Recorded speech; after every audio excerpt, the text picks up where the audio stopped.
Et maintenant, Radio Nébia vous présente l'émission Livrons-nous. Une émission dans laquelle les joueurs de Grand Singe ont enfin découvert comment ouvrir un livre. Vous allez voir, ils sont contents. Bon, par contre, ils s'arrêtent plus de parler, mais ça va dans le bon sens, tout ça. Voilà. Benjamin Wood, le complexe d'Eden Bellwether. Oscar était surpris de la voir aussi détendue dans cette situation. Elle se pencha en avant, posa son menton sur ses poings. « Il n'y a aucun problème, Dr. Crest. Je comprends pourquoi vous voyez les choses ainsi. J'avais exactement la même opinion avant. Je t'en prie, appelle-moi Herbert. »« D'accord, va pour Herbert, dit-elle, en souriant. C'est une approche très moderne, à la place d'une foi aveugle en Dieu ou dans la spiritualité, comme dans les temps anciens. Nous vouons à présent un culte à la logique de la science. Pour les faits, pour ce qui est prouvable, et c'est très bien. Mais notre foi moderne dans la science est devenue aussi aveugle que l'était notre foi en Dieu. Non, ma mignonne, tu apprendras qu'on appelle ça l'évolution. Nous avons fait du chemin depuis les temps anciens. » Crest chercha le soutien d'Oscar, mais celui-ci garda le silence pour rester impartial. La science s'intéresse uniquement aux faits, et les faits, comme tu l'as dit, sont prouvables. Ce sont des éléments tangibles que nous pouvons quantifier et évaluer. Et, ne serait-ce que pour cela, ils méritent notre adhésion. La foi religieuse, par contre, repose sur la tradition, et on ne fonde rien de solide sur la tradition. « D'accord, je crois en la science, affirma Iris. Je ne dis pas que nous devrions plus lui faire confiance. Je dis que nous ne devrions pas nous fermer à tout ce qui ne relève pas d'elle. Bon, je vois ce que tu veux dire, mais écoutez, Herbert, c'est une question d'ouverture d'esprit. » Interrompu de la sorte, Crest avait l'air un peu décontenancé. Il rit en prenant sa tasse de café. « Il faut garder la porte ouverte, juste un peu, pour des idées que nous jugeons ridicules. Nous ne pouvons pas décrier la foi en Dieu pour la simple raison que nous ne sommes pas capables de prouver qu'il n'existe pas. C'est illogique en soi. Aujourd'hui, la science permet de prouver des choses qu'il était impossible de prouver il y a 100 ans. La physique quantique, par exemple. Einstein aurait pu développer la théorie quantique s'il n'avait pas été limité par sa foi en Dieu. Il était incapable de pousser sa réflexion un peu plus loin parce qu'il était aveuglé par ce en quoi il croyait, l'harmonie de ce qui est, ou je ne sais quoi. Mais il en va de même pour nos contemporains, dont la croyance en la science est si rigide qu'elle les empêche d'explorer des idées, des façons de penser différentes, susceptibles de conduire à des découvertes capitales. Ça marche dans les deux sens. On a besoin de croire en la science et de croire que la science n'a pas réponse à tout. Même les scientifiques doivent être ouverts au miracle. Voilà. Alors, c'est moi qui ai lu ce coup-ci, mais c'est vrai que c'est pas mon bouquin. Il y a 50 milliards de trucs que j'aurais bien notés. C'est super intéressant. C'est quoi ce bouquin, raconte? Tu veux dire quoi? Raconte je sais quoi? pas, c'est quoi l'histoire du bouquin? Ah, d'accord. Enfin, c'est quoi le pitch? C'est quoi le raconte? C'est assez difficile à décrire, je dirais. C'est plusieurs choses en même temps. D'abord, on suit une famille assez bourgeoise qui sont très cultivées. Mais surtout, on suit, je dirais, 3 personnes principales. Donc Eden, qui est le frère d'Iris, grand frère d'Iris, et Oscar, qui est tombé amoureux d'Iris. Oh, le con. Et en fait, toute l'histoire repose un peu sur Eden, finalement, qui n'est pas le narrateur de l'histoire, mais qui est le personnage un peu principal, quand même, du livre. Et finalement, c'est en fait... Tu veux de l'eau? Non, c'est bon, j'en ai. Merci. Vas-y. On va dire que il y a 2 façons de penser dans ce livre. Soit on se place du côté du génie, soit on se place du côté de la folie. Et en fait, c'est comme si, dans le livre, on avait 2 pôles qui convergeaient l'un vers l'autre, sans jamais, jusqu'à la fin du livre, qu'on comprenne si on va plonger dans le génie ou si on va plonger dans la folie. Et dans l'extrait que tu as choisi, c'est qui fait le génie, qui fait le fou là dans cette affaire? Là, enfin, c'est qui revendique quoi? Ok. Alors Iris pour la première fois du coup depuis toute sa tendre enfance, là, croit au génie de son frère et revendique que ce n'est pas de la folie. Et elle a en face d'elle un psychiatre qui lui dit que ce en quoi il croit est impossible. Voilà. D'accord. Et c'est en quoi qu'il croit du coup? Lui, du coup, il pense pouvoir soigner et guérir, même ressusciter par la musique. Voilà. Ok, c'est ballsy, effectivement. C'est assez couillu. Et ça marche du coup dans le livre ou pas? Ah bah ça je peux pas dire. Pourquoi? Mais par contre, parce que sinon Sinon tu spoil. Voilà, je spoil. Donc ça veut dire que ça marche ça. C'est pas si simple. Mais du coup, pourquoi j'ai choisi ce livre et pourquoi j'ai choisi cet extrait-là, c'est parce que dans le livre, en fait, le livre m'a appris un truc sur moi. C'est que plus je lisais et plus je m'en rendais compte que même si j'ai un côté très rationnel, il y avait toutes mes pensées enfantines qui revenaient et qui s'attachaient vraiment au personnage d'Eden, qui est pourtant très antipathique dans le livre, et qui voulait vraiment y croire. Pourtant, ça n'a aucun sens. Mais du coup, ça a fait ressurgir chez moi des pensées d'enfant que j'avais, de toute puissance un peu, et qui en fait sont toujours là à l'heure d'aujourd'hui. Et c'est marrant parce que c'est ce livre qui m'en a fait prendre conscience. Énorme. C'est plutôt marrant, ouais. Et pour le coup, le personnage est détestable. Mais vraiment détestable, ouais. Et pourtant, on arrive à s'attacher à lui parce qu'il a ce grain de folie, c'est ça? Parce que sa volonté et sa croyance, ça... Il a des certitudes. Ça serait de l'espoir. Qui sont... Voilà. Ça donne beaucoup d'espoir, mais en plus de ça, ça donne cette toute puissance de pouvoir battre la mort ou la maladie. Ce qui est assez intéressant quand même. Et ce qui est assez donc malgré son antipathie, oui, il y a un truc quand même avec la mort. Ça nous occupe un petit peu. Voilà. Mais ouais. J'aime beaucoup là le petit extrait que tu m'as fait lire. Il me fait beaucoup penser à comment ça s'appelle, un auteur qui s'appelle Paul Feyerabend, qui est assez peu connu. En dehors des épistémologues et de quelques physiciens un petit peu, c'est un gars qui écrit qui écrit beaucoup sur les limites de la science, tu vois. Et on retrouve beaucoup ça, genre t'as ce truc de, je pense pas que Einstein aurait pu inventer la physique quantique s'il avait pas été croyant. C'est pas vrai, en vrai dire, c'est pas parce que tu as la croyance, c'est une matérialisation d'une approche du réel, quoi. Je sais pas comment dire. C'est, tu penses qu'il y a un but ou qu'il y a une direction, et éventuellement tu la colles à une divinité. Mais tu vois, il y a pas ce. Dans tous les cas, si ça avait pas, il me semble pas, d'ailleurs, que Einstein soit chrétien. Il dit ça dedans, mais ça m'étonne. Pourtant, je me suis farci quelques biographies du gars. Je crois pas, ça me paraît bizarre. Agnostique éventuellement, tu vois, mais croyant, chrétien, tu vois. Il vient d'une famille juive. Bon, ça me paraît bon. Bon, pourquoi pas, autant je me trompe, on sait jamais. Mais non, c'est possible. Ça arrive souvent, même. Mais pour le coup, ouais, non, il y a ce truc de quand tu vois des patterns, il y a souvent ce débat-là, si tu veux, en science, c'est est-ce qu'on retrouve de la personne dans la théorie scientifique? Alors que pourtant, on pourrait se dire, oui, mais ça décrit du réel. Donc c'est presque si tu veux, exempt de toute forme de subjectivité, puisque le réel est véritablement décrit. Donc on sort de la subjectivité pour aller vers l'objectivité, et cette objectivité, elle, dépasse. On est vraiment ni sur ni sur la subjectivité, ni sur l'intersubjectivité, comme peuvent le former de l'imaginaire commun, etc. On est vraiment sur un truc qui marche tout le temps, qu'on soit là ou qu'on soit pas là, quoi. Tu vois ce que je veux dire? La loi de la gravité, par exemple. Oui, je vois ce que tu veux dire. Après, je pense que parfois, on peut avoir des croyances qui influencent l'objet d'étude qu'on va traiter et la façon dont on va le traiter. Et en fonction de cette façon dont on va le traiter, on va peut-être avoir des biais différents. Tout à fait. Voilà.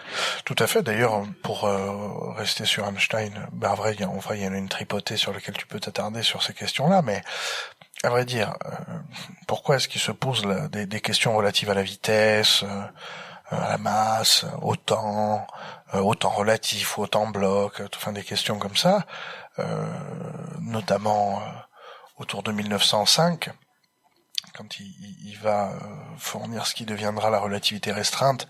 Enfin, c'est son année miraculeuse, il y a 5 articles fabuleux qui dans 5 domaines différents qui à chaque fois révolutionnent le domaine. Ça s'appelle une fessée. Comme on aime, hein. C'est comme on aime. Mais, et pour le coup, si tu veux, beaucoup des théories d'Einstein viennent de son environnement. Je pense notamment à sa première femme, vis-à-vis du mouvement brownien, sur lequel elle a coécrit. Bon, n'est jamais apparu dans aucun papier parce que c'est une femme, et que voilà, on sait ce que ça donne au XXe siècle, et encore maintenant. Et ensuite, il y a tout simplement son travail, c'est-à-dire qu'à l'époque, il est à l'office des bureaux de Berne. C'est l'office des brevets. Tu vois, l'équivalent de l'office des brevets. Donc en gros, il reçoit plein d'inventions, de formes, de schémas, etc., qui aident. Alors, faut savoir qu'à l'époque, en Allemagne, on essaie d'unifier le temps. C'est-à-dire qu'il y a encore pas si longtemps, dans beaucoup de villes, il y avait plusieurs heures par pays, et y compris plusieurs heures des fois par ville. C'est-à-dire qu'il y avait au sud, il était telle heure. Alors je te raconte pas pour les rendez-vous, c'est Mariole, tu vois ce que je veux dire. Bon, valait être mieux. Voilà, c'était un peu compliqué. Je sais plus c'est quelle ville. Je me demande si c'est pas à Berne justement, ou est-ce qu'il y a un moment où sur le clocher central, il y a trois horloges tu as 3 horloges sur un bâtiment et que les 3 affichent 3 heures différentes pour l'est, le nord, le sud, tu vois, un truc comme ça, quoi. Donc il y a vraiment cette préoccupation en Allemagne. Non mais je te jure, c'est énorme. C'est presque, imaginerait presque ça dans un Alice au pays des merveilles, tu sais.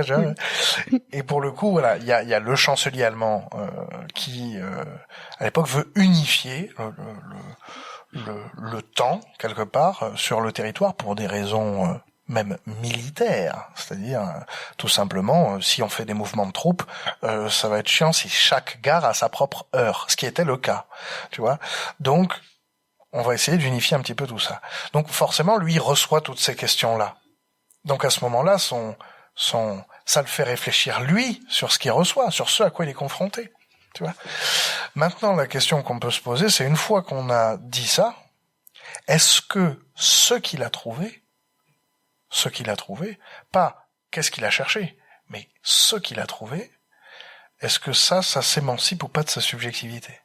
Tu vois? Oui, non, mais j'ai tu bien vois ce que je veux dire? oui, Parce qu'il a fait ça, il a pas fait des patates. Tu vois, je veux dire, ça, c'est l'environnement. Mais ce qu'il a trouvé, ça semble bien être dans les murs de notre univers. Tu vois ce que je veux dire? Il y a beaucoup ce genre de machin. Est-ce que tu retrouves un petit peu des considérations d'ordre venez, on casse la science au profit des certitudes de... Comment il s'appelle ton personnage? Eden, en disant c'est vraiment ma subjectivité qui va influer le réel et pas le réel. Oui. C'est vrai que parfois j'ai toujours des pensées d'enfant qui me font dire ce serait vraiment cool de sortir des sentiers battus, quitte à explorer l'inexplorable un peu. C'est-à-dire, par exemple, il y a eu une expérience qui a été menée par une psychologue américaine. Je saurais pas dire le nom de l'étude ni son nom à elle, mais en tout cas, ce qu'elle a fait était assez incroyable. C'est qu'elle a demandé à des personnes âgées de se rendre dans un lieu qu'elles avaient côtoyé dans leur jeunesse. Elle a réhabilité le lieu tel qu'il était au moment où ces personnes fréquentaient ce lieu. Elle leur a demandé de le fréquenter pendant 1 semaine et les 3 règles étaient qu'elles ne devaient jamais parler de ce qui s'était passé avant une certaine date, c'est-à-dire de leur jeunesse. Elles ne devaient jamais parler de leurs enfants, du coup, si elles en avaient eu après. Et elles devaient vraiment rester dans le présent, quitte à parler du passé. Tout ça sur 1 semaine. Et en fait, les résultats ont été assez sidérants. C'est-à-dire que il y a des personnes qui ont pu enlever leurs lunettes parce qu'ils ont retrouvé une meilleure vue, des personnes qui sont sorties de leur fauteuil roulant liées à de l'arthrite qui s'était réparée, et ça sur tous les membres qui avaient participé à cette étude. Alors ça, pour le coup, effectivement, c'est dommage que tu aies pas le... Tout à fait, oui, mais je pourrais retrouver l'article. Ouais. Alors, en vrai, ça, je dis pas non. Ouais, Parce c'est assez en étonnant. général, ce genre de machin, c'est bien quand c'est reproduit. Quand c'est je sais pas si ça a été reproduit ou non.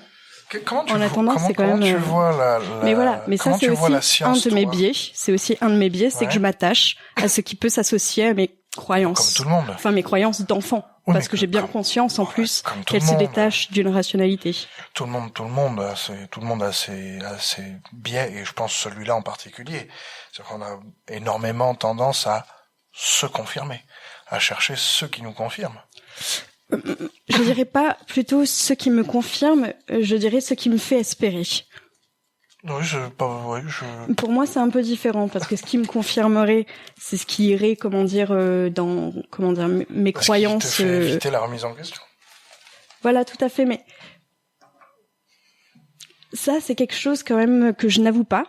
Ce sont des croyances que je tends à cacher, que je tends aussi moi-même à essayer de me contrecarrer, puisque je vois bien à quel point elles peuvent me limiter parfois. Dans mon acceptation d'une chose logique et rationnelle. Du coup, c'est pour ça que je ne dis pas me confirmer, je dirais plutôt me donner espoir. Mais c'est cet espoir qui, finalement, vient contrecarrer ma seconde volonté, qui serait de vraiment garder une rationalité. C'est quoi ton rapport à la science ? Explique un peu plus, enfin précise ta question parce que qu'est-ce que ça évoque la science en toi, dans ta pratique, dans ta vie de tous les jours. À quoi tu l'associes quand t'entends la science ? À l'exploration. Ou que quelqu'un te dit je fais de la science.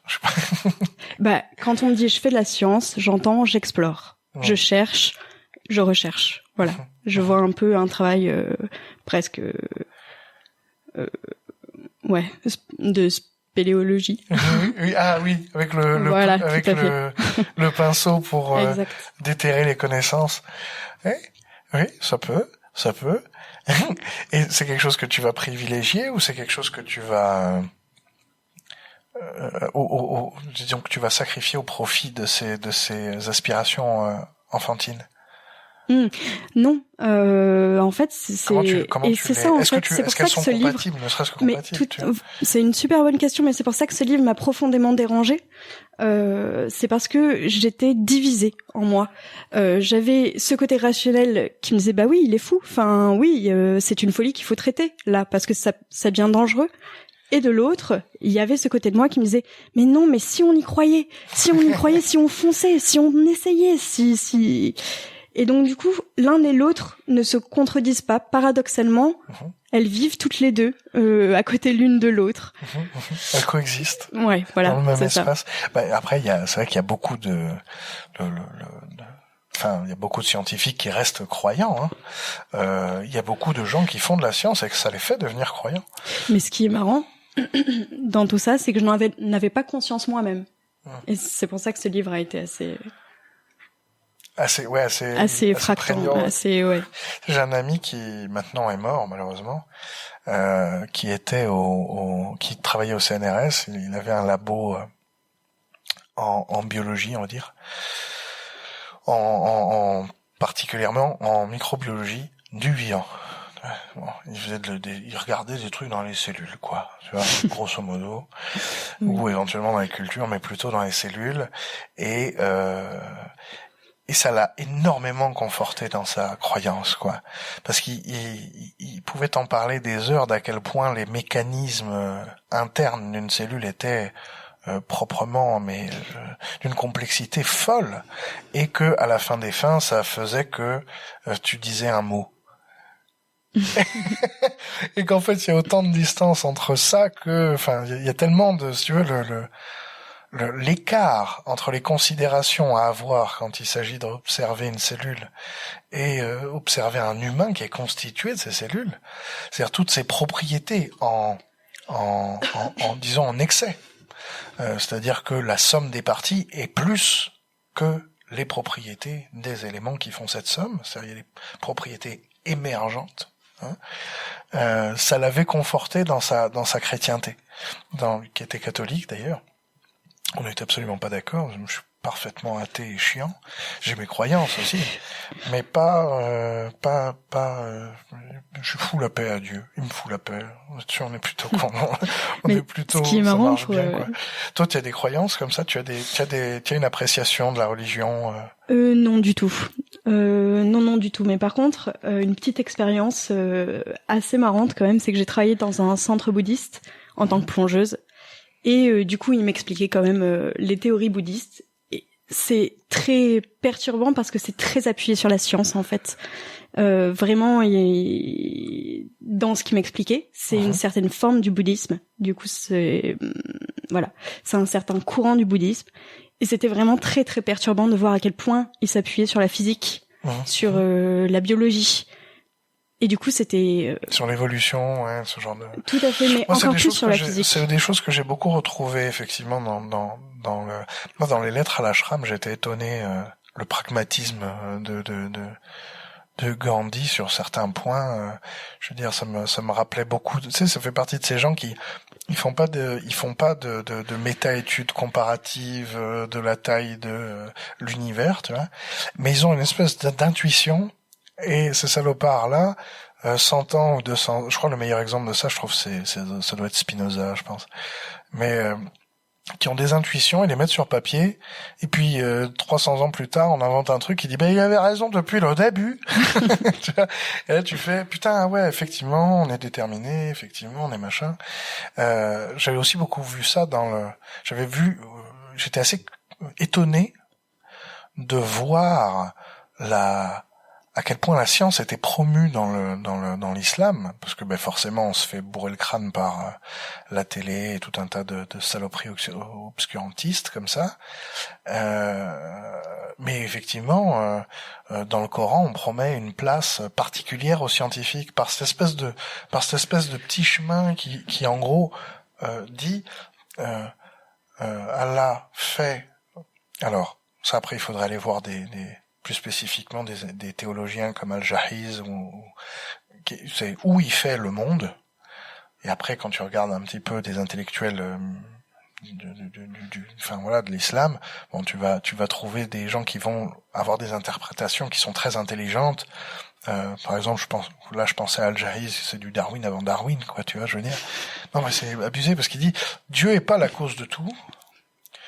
Donc c'est pas lui qui fait tout, mais lui il a fait les mécanismes qui font qu'il y a ce tout. En gros, si je rote, c'est pas Dieu qui m'a fait roter, tu vois, mais il a mis en place des mécanismes qui font que j'ai roté. Tu vois, il ne fait pas tout individuellement, tu vois, etc. Et du coup, comme il a créé les mécanismes de notre monde, ceux qui s'attardent à les découvrir, ces mécanismes, en fait, comprennent mieux Dieu. Parce qu'ils comprennent mieux les mécanismes, la volonté de Dieu. Alors, ceux qui comprennent mieux le monde auront une place particulière après Dieu, parce que ils comprendront le monde comme Dieu l'a fait. Tu vois ce que je veux dire ? Et donc, du coup, t'as quand même une promotion, malgré qu'on soit dans un dogme, il y a quand même, parce que bon, c'est comme n'importe quelle religion, c'est dogmatique, mais je veux dire dans son sens de définition, voilà. Il y a ce truc il y a quand même la promotion d'aller à la recherche du savoir, etc., etc. Je trouve c'est quand même balèze, c'est quand même cool. On te croyait en moi, mais quand même aller chercher un peu, tu vois. Mais ouais.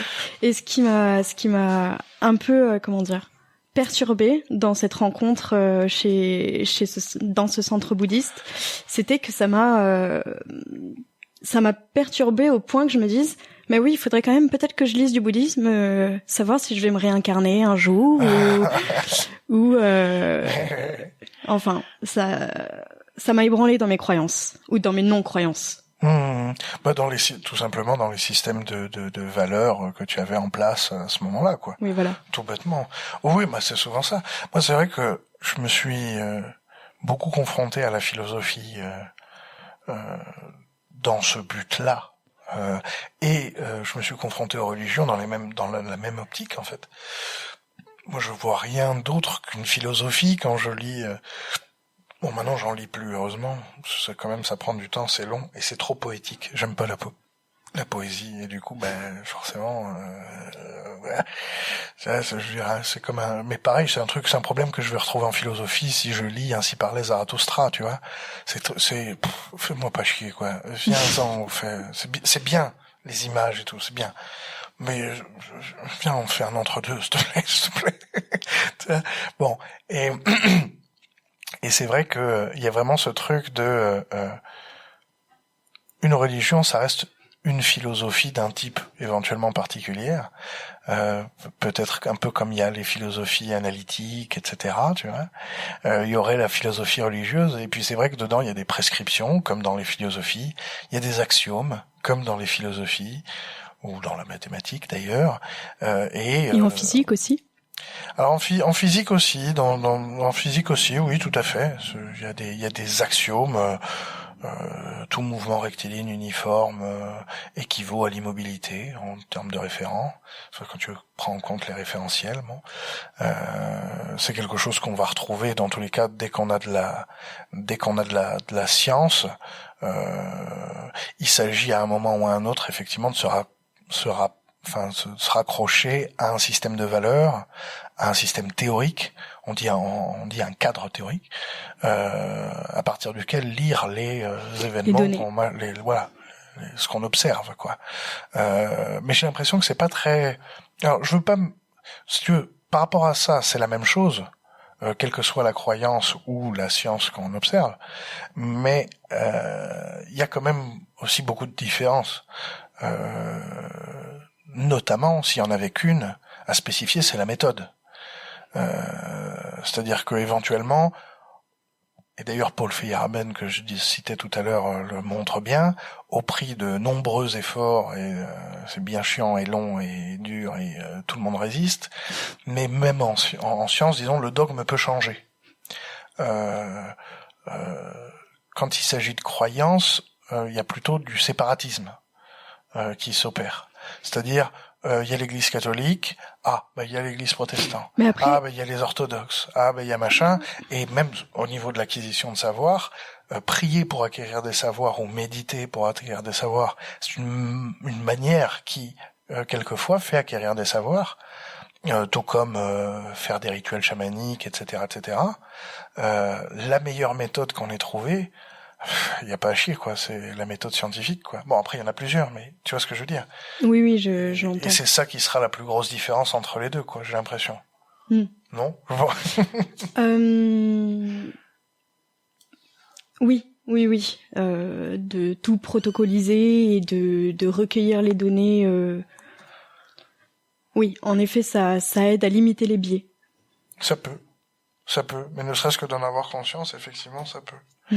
Là, dans le livre, qu'est-ce qu'il fait je me rappelle plus de son nom. Comment il s'appelle, tu dis, celui qui croit? Celui qui croit, c'est Eden. Eden. Et Eden, il fait quoi? Il passe son temps à croire? Il a un métier? Il a un quoi? Non. Eden, comment en il fait, rattache il est ça étudiant. Au réel? Tu vois ce que je veux dire? Mais c'est ça, c'est assez intéressant. C'est parce qu'il se fie, lui, ses croyances, c'est sur la musique, et il tombe sur une personne qui écrit de la musique, mais qui croit en une certaine théorie de la musique, c'est l'émotivisme, je crois, si je le dis bien, contre le cognitivisme. Okay. Et donc du coup, c'est toute une théorie sur l'émotion, induite ou non par la musique, et de ce fait, il se dit qu'on peut comme influencer et manipuler un individu par la musique. Et donc, lui, il tend à... il va encore plus loin en disant que du coup, en fait, il va se passer un truc, je peux peut-être dire, parce que c'est au début du livre, mais quand le narrateur entre dans l'église, pour Eden, c'est le signe que son orgue, parce que du coup, il joue de l'orgue, sa musique, du coup, l'a appelé, exactement. Et donc, en fait, c'est tout un système de croyances où il s'appuie sur des textes de la littérature et beaucoup d'études aussi, énormément sur la musique. Donc ça a quand même une base on a tous concrète. Et alors je sais pas si tu me dirais scientifique parce que ça n'a rien de protocolaire, mais du moins sur des études. Voilà. Bah faut voir comment sont faites les études. Mais c'est ça qui est génial, c'est aussi qu'est-ce qu'on en fait.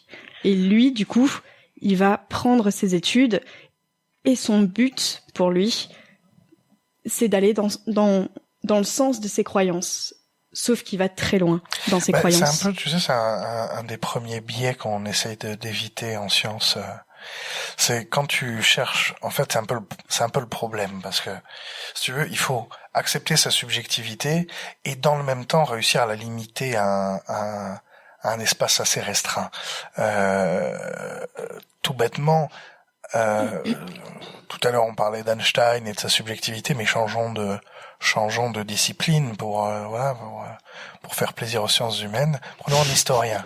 Tu vois, un historien, en fait, un historien qui fait de la science comme Karl Popper voudrait, même si pour lui ce serait pas de la science certainement, parce que c'est pas reproductible, c'est de l'histoire, et que lui il tient. Mais disons comme dans le manuel plutôt, effectivement. Sa subjectivité, elle sera là, elle sera là au moment du choix du thème. Par exemple, si en général, quand ils sont de gauche, ils prennent la Révolution, quand ils sont de droite, ils prennent plus ou moins Napoléon, ou l'histoire des rois, ou tu vois, ce genre de truc. Maintenant, le truc qu'il y a, c'est que, au moment où tu choisis, au moment où il y a de la subjectivité, à ce moment-là, disons qu'elle s'exprime. Dès lors que tu commences à aller dans des archives, à t'emmerder, etc., à faire du boulot analytique, ce qu'on appelle, à ce moment-là, il faut pas chercher quelque chose. Et c'est là où c'est difficile. C'est-à-dire que avoir des faits, par exemple, tu sais, c'est un truc à la con, prouver que les vaccins, ça fait de l'autisme. D'accord ? Si je te dis, montre-moi des études qui montrent ça, alors je te montre une pile qui est grande comme mon avant-bras, tu vois ? Bon. Et maintenant je te dis, montre-moi. Donc je peux quand même me reposer sur beaucoup de machins, quoi. Tu vois ? Je veux dire des trucs sérieux, plus ou moins sérieux, machin. Bon, il y en a sûrement des sérieux dans le tas qui montrent ça. Qui sont acceptés par la communauté scientifique. Maintenant, si je te dis, montre-moi les études qui montrent que les vaccins ne donnent pas l'autisme, mais il y a pas assez de place dans la pièce pour remplir et pour te montrer que non, tu vois. Donc, chercher quelque chose, ça implique d'éluder beaucoup d'autres. C'est là où est-ce que c'est bâtard. C'est là où est le plus gros piège. Et là où c'est horrible, c'est que quand tu vas sur un domaine de recherche, toi tu t'es déjà fait une idée avant. Tu tombes pas dessus par hasard. Donc t'as déjà des attentes. Donc forcément tu vas chercher quand même plutôt ça que ça. Il faut réussir à, quelque part, effacer autant que possible la subjectivité et les attentes pour dégager des faits, éventuellement une règle plus générale, quoi. Et ça, c'est quoi ça? Ça, c'est le vrai cache-t-il pour être tout à fait franc. Ça te garantit en rien, malheureusement, c'est pas parce que t'es sur des études. Mais après, je pense que dans tous les cas, la musique, on l'a tous expériencé, influe, tu vois, sur nous. Oui. Moi, mais c'est pour ça qu'il faudrait quand même relire ce passage parce que je sais, ils en parlent bien des théories. Ils les expliquent très bien. Mais après, je saurais pas. Non, là, je saurais pas. Ah, c'est pas le même passage. Non, du tout. Auquel tu penses. Non. Ah, merde. mais ils expliquent vraiment bien ces deux théories sur la musique. Les deux parlent d'émotions, mais la musique, comment dire, n'aurait pas la même place. Voilà, c'est-à-dire que dans un, elle induit carrément un comportement, et dans l'autre, je crois que c'est quand même, elle a un rôle bien moins important. Ok. Toi, tu écoutes de la musique, tu fais de la musique ? Non, justement, c'était un peu un premier... une introduction un peu pour moi aux théories sur la musique. Ça t'a donné envie d'en faire ou pas? Non, du tout. Du tout? Ouais. Non, vraiment pas. T'as peur de tomber dans le système de croyance Non, c'est juste Putain, que ça... mon Dieu, si je commence la guitare, J'adore en écouter, mais en jouer pas forcément. D'accord. D'accord. Bah, c'est vrai que moi, ça là-dessus, je peux pas. Moi, j'ai tellement de métaphores sur la musique que je mets dans ma vie enfin, tu vois, plus même vis-à-vis des pratiques. Je sais que, bah, typiquement, si je veux être de telle humeur, je sais que j'ai une sélection. Oui. Et que je vais me la mettre pendant 2 semaines et qu'à la fin, je vais dire, ah tiens, je suis comme ça. Oui. Moi aussi, ouais. Ça accompagne bien mon émotion aussi. Oui, c'est un bon accompagnateur, mais j'ai l'impression, enfin, moi, j'ai l'impression, que je peux m'en servir même comme tuteur. Mais, tu sais, comme pour le pied de tomate, quoi. Je veux dire, en mode, c'est par là. Oui, c'est bon. Vas-y, fais-moi écouter, je sais pas, Biréli Lagrène. Oui, c'est vrai, effectivement, bah, c'est ça. T'as vraiment beaucoup ça. Puis pour le coup, il y a, j'en avais ma préférée, ça reste celle sur, il y a un truc, si j'avais un système de croyance, la statistique aurait beaucoup d'importance dedans. Tu vois? C'est-à-dire? C'est-à-dire, on estime qu'il y a à peu près 100 milliards d'êtres humains qui ont vécu depuis l'histoire de l'humanité. Bon, à peu près. Il se trouve que 100 milliards d'êtres humains, il peut s'en passer des choses. Tu vois? Donc, forcément, t'en as un qui par exemple, tu sais, à chaque fois que t'es confronté à une situation, bah, soit t'as de la chance, soit t'as pas de chance. Il y a forcément un, il a de la chance tout le temps. Enfin, pas forcément, mais je veux dire, au fur et à mesure que des vies humaines arrivent, eh ben, enfin, disons qu'on a de plus en plus de chances qu'il y en ait qui soient malchanceux toute leur vie, par exemple, ou chanceux toute leur vie. Alors bien sûr à la marge, tu vois, vraiment aux extrémités de la gaussienne. Peut-être même que il y a des trucs qui empêchent un certain niveau de chance. Tu vois, des impératifs physiques comme par exemple, il y a une probabilité, ce qu'on appelle en physique l'effet tunnel, qu'une particule, quand elle arrive sur un atome, elle passe à travers comme si de rien n'était. On va dire ça comme ça. Bon. Ça peut le faire, avec toute particule, machin, c'est en quantique, tu vois. Et il se trouve que, tout bêtement, ça veut dire qu'il y a une probabilité de chance que tu tombes à travers ta chaise. Si tous les atomes qui machin, mais le truc qu'il y a, c'est que c'est tellement petit qu'on dit c'est négligeable. Voilà. Alors, une vraie question. Moi, si j'avais un élément de croyance, il serait sûrement là. C'est-à-dire, je pense que avoir une lecture de la vie comme étant un jet de dés parmi les 100 milliards de jets de dés, c'est pas déconnant. Et du coup, nécessairement, il y a des chances que je sois plutôt, tu vois, je veux dire, j'ai plutôt pas mal de chance ou moins de chance ou machin, enfin que tout se passe bien, que tout se passe mal, que tout machin. Et du coup, ça, j'ai l'impression que ça a beaucoup à voir avec, d'une certaine manière, ce que, alors, on pourrait dire la vie propose ou ce que l'univers propose. S'il y a bien une chose qui est toujours vraie entre moi et le premier être humain, c'est que il y a toujours les mêmes lois de la physique. Donc toi, tu dirais que tu n'as que des croyances logiques et rationnelles? Certainement pas. Parce que je viens de te dire là, c'est pas très rationnel, c'est pas très... Ça se tient quand même de façon assez rationnelle et logique quand tu l'expliques. Ah non, mais alors attention, la rationalité, ça veut pas dire la scientificité, hein. Par exemple, je pourrais te parler de croyances qui n'ont absolument rien de logique et de rationnel et qui ne se tiennent sur rien. Ah putain, moi ça, mais ça c'est pas la même chose. Qu'ils soient rationnels et qu'ils se tiennent sur rien, c'est pas la même chose.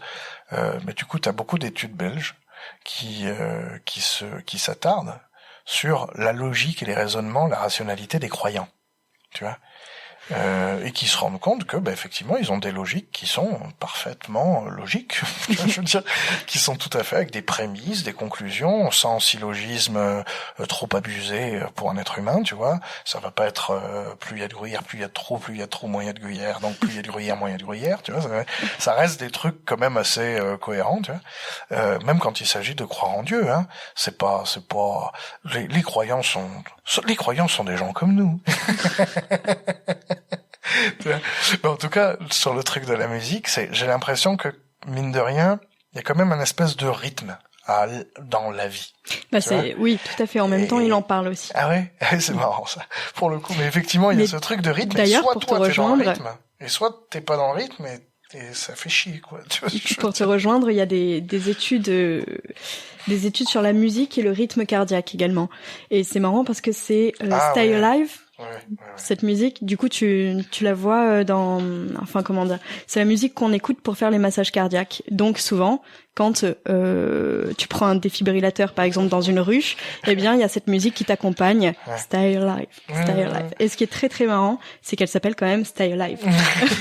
Et elle n'a pas été conçue pour ça, je veux dire. Mais pourtant, il y a cette coïncidence quand même très très. Moi, je t'en trouve qui ont les mêmes BPM. Très énorme. Là-dessus, ça, je te trouve qu'ils ont les mêmes BPM, mais qui. Oui, tout à fait. Mais ce qui est marrant, c'est qu'on. Il t'en reste assez ou t'en as d'autres ou pas après? Ouais, tout à fait. Vas-y, fais. Oui, parce que on fume nous pendant les émissions, c'est pas bien. Ne fumez pas. Hein. Alors ça, je vous interdis. Hein. Si vous le faites, je viens, je suis pas content. Mais du coup, oui, tout ça pour dire que oui, la musique, elle a un rythme. Et parfois, il y a certains trucs comme ça qui sont très gros, comme Stay Alive, par exemple. Oui. Mais c'est vrai que j'ai l'impression qu'il y a un peu une forme de rythme. Quand les choses vont pas bien, je me dis tiens, je suis pas dans le temps. Je suis pas dans le bon tempo. Alors, et c'est horrible. Tu sais, c'est comme quand tu là, typiquement, on est un bloc dans les croyances, hein, dans ce que je te raconte là. On est clairement, voilà. Hein. Et tu sais, ça me fait le même effet que, tu sais, quand tu télécharges un épisode de je ne sais pas quoi, certainement illégalement d'ailleurs. C'est pas obligé, mais bon, quand même, faut pas déconner. Et tu sais, t'essaies de régler les sous-titres. Et tu vois écrit moins 50 ms ou plus 100 ms machin, et t'es là et t'arrives pas à trouver. C'était moins. Ah non, mais en fait c'était plus parce que là il parle. Alors attends, parce que là ça s'affiche. Est-ce que c'est ce qu'il a dit en anglais là? Alors attends, machin. Et t'es en galère et tu sais pas si t'es avant ou t'es après. Et j'ai l'impression que quelquefois les turpitudes qu'il peut y avoir dans une vie, dans ma manière de vivre ma vie, c'est moi qui essaye de me dire putain. Bon, ok, là c'est bon, là ça fait 2 mois, je suis pas dans le tempo, il y a un truc qui va pas, j'accepte des trucs qu'il faut pas accepter, je refuse des trucs, et ça fait que j'arrive à la mauvaise heure, que j'arrive au machin, que je fais la mauvaise rencontre, il aurait fallu que j'arrive 10 minutes plus tôt, tu sais, des trucs complètement fous, tu vois, et je me dis, bon, alors, et du coup je suis là à galérer, tiens, est-ce qu'il faut que j'aille un peu plus vite, est-ce qu'il faut que j'aille un peu moins vite, est-ce qu'il faut que je machin, et du coup c'est un peu la galère, et comme en musique, des fois, je triche. Alors, en musique, quand tu travailles, en gros, ce qui va se passer, c'est si tu joues la mélodie très lentement, ça te fait énormément travailler le rythme. Parce que quand t'es très lent, assez curieusement, curieusement ou pas d'ailleurs, mais en gros, ce qui est le plus important, c'est réussir à rester dans le rythme. Et quand tu vas vite, c'est beaucoup plus la mélodie qui va machin, et le rythme, en gros, l'oreille humaine va moins bien détecter les petites anomalies, tu vois, sur un pac que sur un pac. Le moindre décalage, on l'entend. Tu vois ce que je veux dire? Et il y a vraiment ce truc de, je me dis, du coup, dans ma vie, je vais essayer d'aller plus vite. Du coup, je vais plus vite, je fais plus de trucs, je suis plus, je sais pas comment dire, progévore. Productif. Ouais, productif, peut-être. Enfin, il y a un truc où je deviens un glouton, quoi, tu vois, pour accélérer le rythme. Et je me dis, bon, ok, après, du coup, là, je reprends le rythme à peu près, et je ralentirai à la vitesse à laquelle il faut ralentir pour retrouver le rythme que me propose, avec toutes les guillemets qu'il faut entendre, bien sûr, la vie, l'univers, je sais pas quoi. Et dans ces cas-là, t'écoutes quel genre de musique, du coup? Des musiques speed? Alors, ça dépend. Ça dépend. Qu'est-ce que j'écoute? Ça dépend, parce que tu sais, je te dis ça, mais c'est comme quand on dit la bipolarité ou la dépression, en fait, c'est plein de sous-phases, il y a plein de cycles dans le cycle, tu vois. Donc je saurais pas dire, ça dépend, ouais. Ça dépend. Mais du coup, là, entre le fait d'en faire, d'en tirer une espèce de philosophie, de machin, la musique, putain, enfin, tu vois, ça m'arrive régulièrement de pleurer. Bon, la musique me fait plus facilement pleurer ou avoir des frissons, plus souvent en tout cas que des films, par exemple. Tu vois, que des films où j'ai même envie de dire pire, que des gens. Il y a vraiment ce truc de ça marche, ça, ouais, moi ça là-dessus, bon, je sais pas si je suis du côté du fou. Bien, en vrai, lis-le, hein, tu me diras. Ouais, carrément. Mais carrément, je vais le piquer. On a jusqu'à quand pour le rendre? Le 16 octobre. Le 16 octobre. Puis si ça dépasse, dans tous les cas, on sait sur qui ça retombera. Non, le 16 octobre. Oui, non, c'est de l'autre côté. Ouais. Ça me semble un peu parce énorme. Figurez-vous qu'on n'avait pas, alors. Mais, ok. Mon acolyte Céline, pour cette émission, n'avait pas le livre. Du coup, on est monté à la bibliothèque de l'université et on a retrouvé le bouquin. Du coup, on nous l'a prêté. Oui, non, c'est sous un faux nom, bien sûr. Donc c'est pour ça qu'on s'en fout si on le rend pas. C'est pas bien.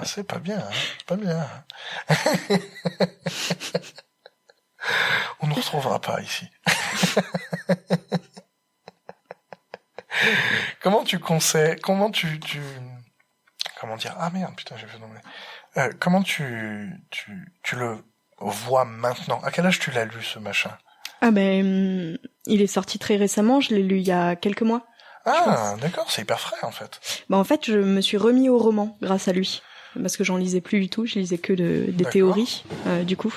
Ouais, j'ai un peu ce problème-là, moi, j'arrive pas à me foutre au roman. Mais voilà, mais en fait, c'était mes colocs qui me parlaient beaucoup de romans, et j'avais tellement oublié ce que c'était de se plonger dans un roman, que je me suis dit, bah vas-y. Et ce livre, en fait, je l'avais acheté pour un ami, mais en fait, je l'ai acheté avec tellement de cœur et de passion que je me suis dit, en fait, je vais le garder, quitte à lui racheter.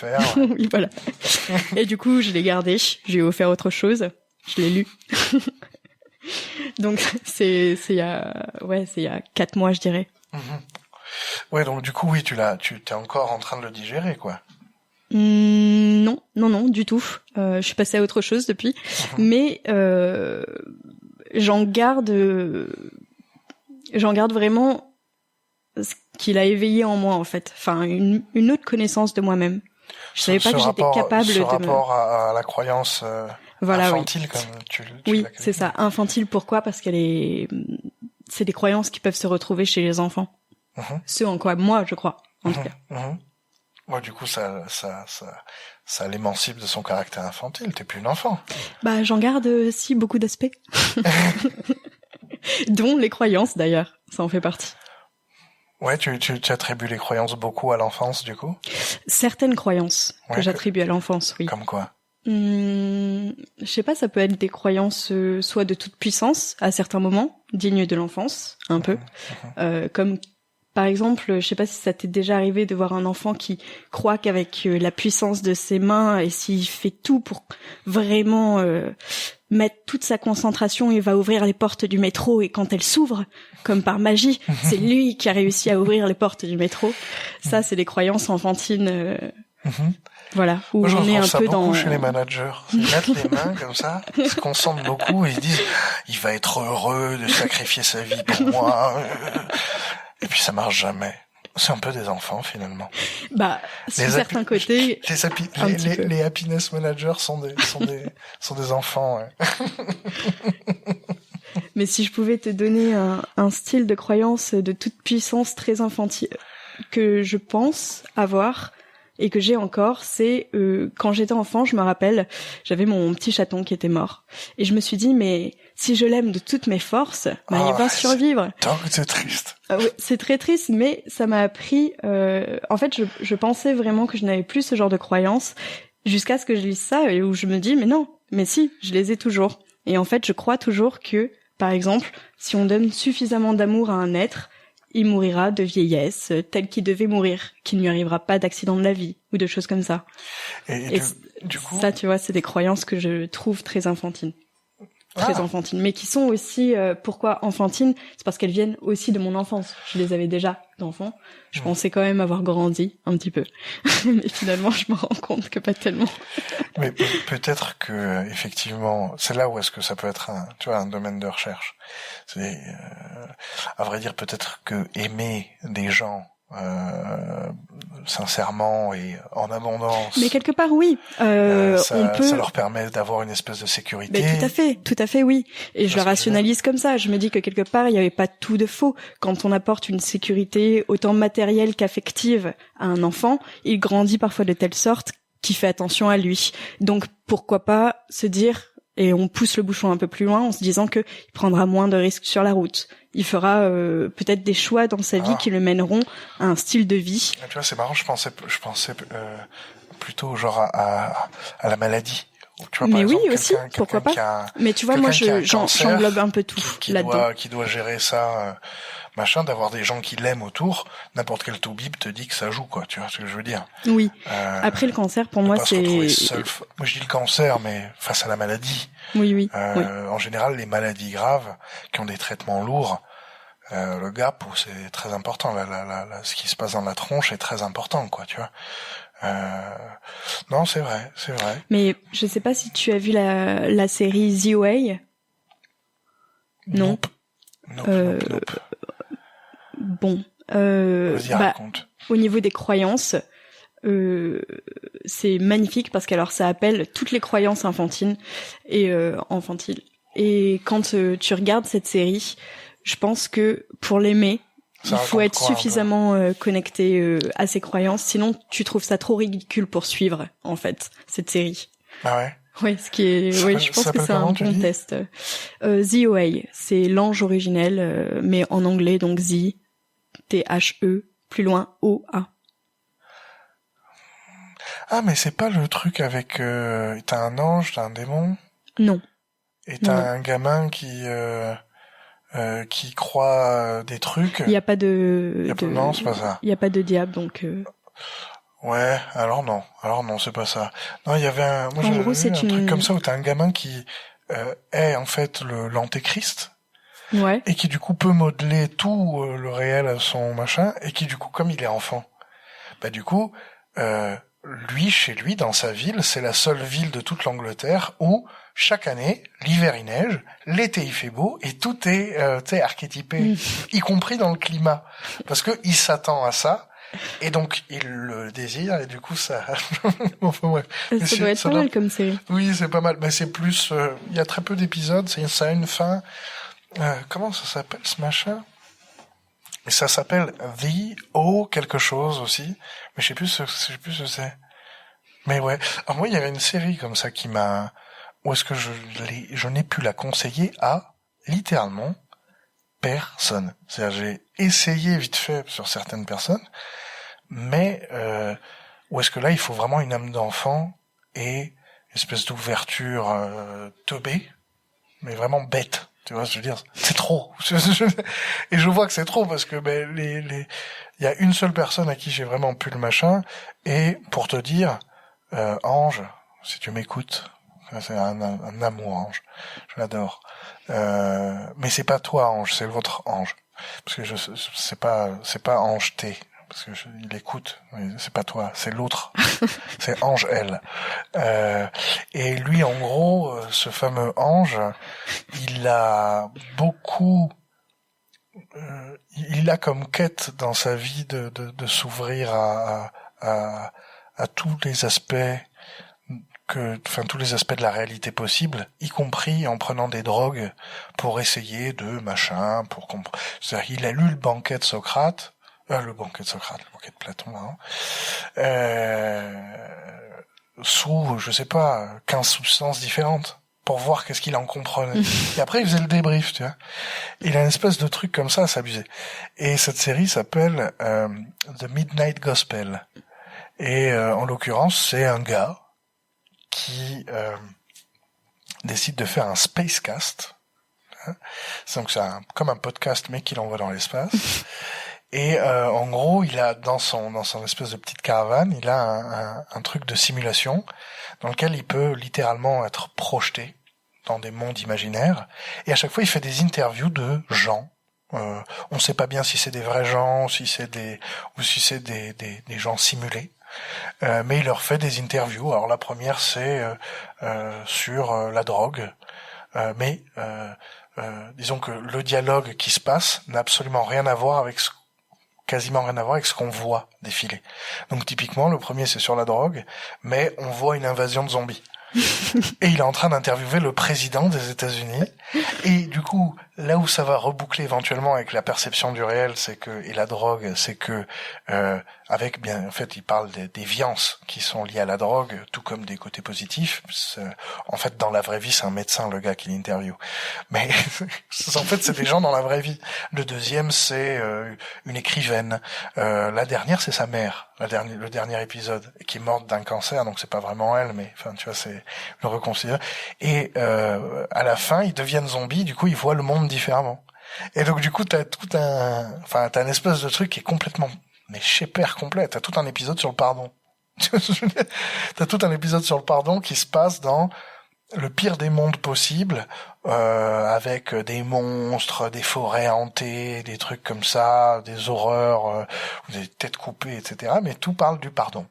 Et donc t'as tout le temps cette espèce de double de décalage, très tranché, d'espèce de décalage très tranché, qui est excellent et qui est très justement. On retrouve beaucoup de trucs très enfantins. Ça, même les mouvements sont maladroits. Souvent, quand il marche, il tombe. Tu vois, il se relève, ils se relèvent entre eux, ils se remettent sur le dos, putain. Et c'est excellent parce que t'as toute l'imagerie autour du personnage principal qui pose les questions est très infantile. Souvent, il trébuche. Tu vois, c'est des trucs aussi cons que ça. Et la personne qui l'interviewe va le prendre et va le remettre sur le cheval. Et ils vont continuer, etc., etc. Et j'aime beaucoup ça, si t'as l'occasion. Enfin, bah oui, je regarderai, ouais. Je crois qu'elle est sur Netflix, pour le coup. Ah bah parfait. Je crois qu'elle est dispo sur Netflix. Oui. En tout cas, moi, je l'ai vue dessus. Mais ouais, voilà. Très sympa. Pour le coup, je veux juste... Ouais. Dis-moi. Je sais pas pourquoi, mais vraiment pas pourquoi, mais ton récit de cette série m'a fait penser à le labyrinthe de Pan. Alors je crois que c'est peut-être ce côté monstrueux à un moment donné que tu décrivais du monde qui s'écroule, mais moi là où j'ai de la chance c'est que c'est de l'animation. Le labyrinthe de Pan, c'est oui c'est horrible, c'est juste horrible et très agressant. C'est beaucoup trop bien fait. Moi j'ai été traumatisé 20 ans par le connard qui a les yeux dans les mains. Mais c'est marrant, tout le monde me parle de cette scène et pourtant j'ai pas trouvé que c'était la plus effrayante. Pour moi, à chaque fois qu'elle rentrait dans son monde, il bouffe une fée ce bâtard. Oui, c'est vrai que c'est très sanglant. Oui, mais c'est étrange parce que pourtant il y a des scènes réelles du coup qui pour moi ont été tellement plus effrayantes que dans ce là quand ils le font picoler pour le soigner ou je sais pas quoi là. Alors oui, ça c'est juste atroce, mais cette bouteille où il lui écrase la tête aussi. Cette scène m'a vraiment choquée. Ouais. Et en fait, quand elle rentrait dans ces étapes pour atteindre le labyrinthe de Pan, pour moi, ça avait un côté très réconfortant parce qu'on sortait du réel si sordide avec le colonel, les franquistes, la révolution, cette mère qui va mourir sûrement. Ah oui. Et du coup, tout ça pour en revenir à quoi ? Oui, pour dire que même dans un univers angoissant où on passe des étapes très angoissantes, j'étais quand même plus rassurée dans ce monde enfantin qui n'avait pas de sens, ou très peu, du moins, que dans ce monde réel, avec ces hommes très durs où tu ne peux finalement pas changer grand-chose à la réalité. Bien sûr, oui, je comprends tout à fait. Qu'est-ce que tu penses avoir gardé de ton enfance? Est-ce que tu as l'impression d'avoir pris des morceaux conservés comme ça, comme dans du formol que tu as gardé avec toi tout le temps? Est-ce que tu ressens l'enfance par cette enfance a impliqué cette adolescence qui a impliqué cette, allez, on va dire, adulte? Bon, avec les guillemets que ça faut entendre, bien sûr. Est-ce que tu le vois comme partie d'un processus ou est-ce que tu vois ça comme des morceaux que tu as réussi à conserver et que tu gardes avec toi comme ça, inchangés, mais forcément, à vrai dire, changé, fantasmé, etc., etc. Mais comment tu te le figures, ça? Je pense que je peux raconter là une expérience assez incroyable qui m'est arrivée.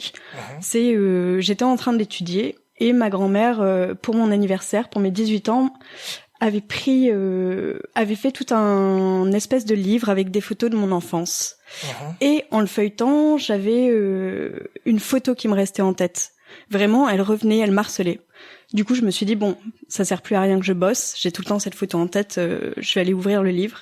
Et en fait, en me concentrant sur la photo, j'étais en train de boire du lait sur cette photo. Et d'un coup, j'ai eu le goût du lait dans la bouche et dans le nez. Et pourtant, je déteste le lait, mais à ce moment-là, vraiment, c'était si fort que j'ai re-aimé le lait. Et je me suis rappelée de toute cette journée dans son intégralité et vraiment, c'était comme si je le vivais. Du coup, je pense que j'en ai gardé plus des bribes vraiment. C'est quoi le souvenir le plus ancien que tu as? Le plus vieux souvenir que... En fait, je pourrais pas forcément te dire parce que je ne sais pas quel âge j'avais à ce moment-là. Moi, c'est juste, je me rappelle que j'arrivais pas à faire mes lacets. Je me rappelle de certains dessins d'enfants qui me sont très très chers. Je me rappelle de moments. En fait, j'ai énormément de souvenirs de mon enfance, mais te dire le plus ancien, ça me serait vraiment impossible parce que je suis pas capable de me resituer dans le temps. Mais tu es pas capable de le temporaliser, oui. Voilà. Je sais que par rapport à quand je vois un souvenir, quand je le vois, quand je le visualise, je vois que je suis petite, par exemple par rapport à la table, par rapport à la poignée de porte. Mais te dire l'âge que j'avais, impossible. Ouais, je vois le genre, ouais. J'avoue, je sais pas, moi j'ai un souvenir qui, je sais, est plus ancien que tous les autres, quoi. Je sais pas pourquoi. Raconte, c'est quoi? Oh, c'est très court en plus pour le coup, c'est pas très... je me rappelle, j'étais dans un landau. Tu sais, alors c'était pas vraiment un landau, tu sais, cette espèce de table, avec pas mal de tiroirs en dessous où est-ce que tu fous les couches, toutes les conneries.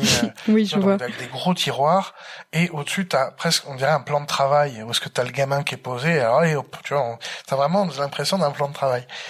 Et qui a visiblement devait me servir aussi de landau ou de lit, je ne sais pas. Ou alors souvent il y a ça et on change les bébés dessus avec un petit matelas. Oui, c'est ça, complètement. Et pour le coup, je me rappelle me redresser et voir, être dans la pièce principale de ma première maison à Ajaccio.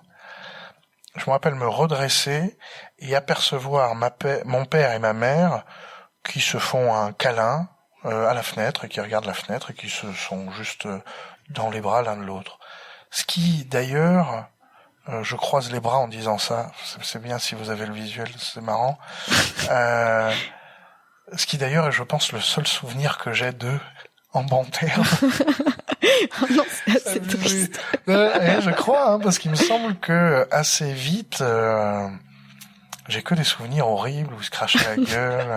C'était peut-être tellement incroyable pour toi enfant que tu l'as mémorisé dans ta mémoire. Mais c'est ça, mais c'est pas impossible, hein. C'est pas impossible parce que c'est presque, d'ailleurs j'ai beaucoup de souvenirs de rêves d'enfant, moi.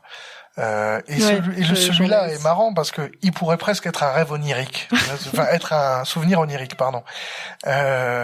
Vu ce qui s'est passé ensuite, bon. Mais effectivement, non, c'est vraiment, c'est le premier vrai souvenir que j'ai. Je sais pas du tout quel âge j'avais, parce que pour être encore en mode changeage de couche... Je rigole parce que je me dis... J'ai arrêté ça assez tôt, pourtant, genre vers 14-15 ans. Enfin,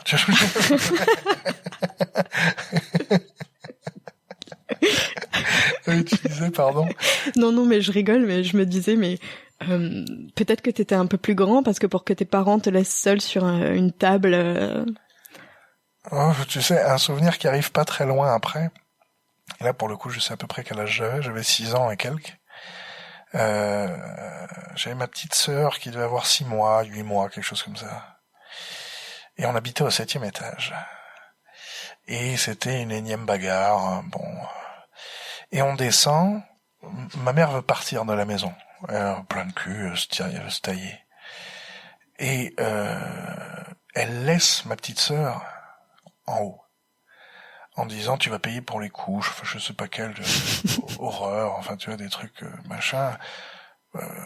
Et il se trouve qu'il descend avec Marie, ma petite sœur. Et en face de chez moi, c'est un peu en pente, donc ma mère était garée là devant, et il pose Marie sur le capot. Et il se retourne, il s'en va. Et ben forcément, le bébé se met à rouler et menace de tomber. Et moi, je vois ça et je me jette dessus. Bon, alors du coup, il y a la blague avec ma petite sœur, elle me doit au moins une fois la vie, tu vois. Et donc, c'est des histoires de couches. Et donc, pour le coup, promis qu'elle était jeune et promis il l'a laissée, y compris sur le capot de la caisse, quoi. Donc non, c'est pas ça reste cohérent. Il y a une cohérence globale dans cette affaire. Bon, pas super joyeuse forcément, mais il y a une intention. Tu vois, il y a un truc, il y a une couleur. Un tempo aussi. Mais enfin bon, on arrive. Malheureusement, à la fin de l'émission, on arrive à toucher l'heure, là. Est-ce que tu veux dire une dernière chose sur le livre ou sur l'échange, sur toi, moi, merci pour l'invitation. La mort, la coiffure. Ouais. J'étais un peu nerveuse, mais finalement, c'était cool. T'as vu, quand on est bien accompagné, sans déconner, on est posé, non? Oui, non, c'était très sympa. Mais moi, je te remercie d'être venu, malgré l'angoisse, l'angoisse un peu fort, l'appréhension. Non, j'ai touché du doigt l'angoisse, hein. Ah ouais? Bon, ça va. J'en ai été rassuré. Chers auditeurs, merci de nous avoir accompagnés pour cette séance d'autopsychanalyse. Et on se rechoppe très bientôt pour un nouveau livre.